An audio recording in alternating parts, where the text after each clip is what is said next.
তুই যে আমার আদরের ছোট্ট একটা বোন, সবার চেয়ে ভালোবাসি তোকেই আমি শোন। কবিতার লাইনের মতোই এবার বাস্তবে দেখা মিলল ছোট বোনের প্রতি বড় বোনের ভালোবাসা। একই সঙ্গে মনোযোগী শিক্ষার্থী ও দায়িত্বশীল বোনের পরিচয় দিয়ে ভাইরাল 10 বছর বয়সী এক থাই শিক্ষার্থী।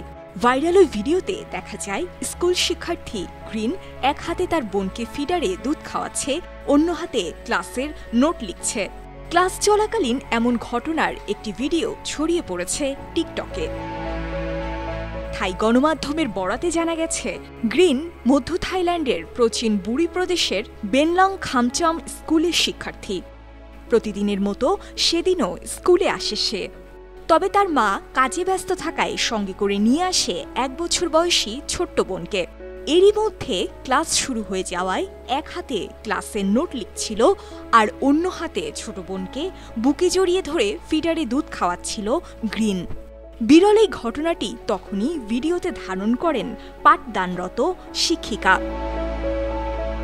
আমি জানি না অন্য শিক্ষকরা বিষয়টি কিভাবে নেবেন, তবে যা কিছুই ঘটুক না কেন কোনো অবস্থাতেই শিক্ষার্থীরা যেন ক্লাস মিস না করে, এমন একটি ক্যাপশনে তার টিকটক আইডিতে ভিডিওটি আপলোড করেন ওই শিক্ষিকা। অল্প সময়ের মধ্যেই ভিডিওটি বেশ প্রশংসা কুড়ায় নেটিজেনদের। এ পর্যন্ত কয়েক মিলিয়ন ভিউ হয়েছে ভিডিওটির। News desk 52 TV.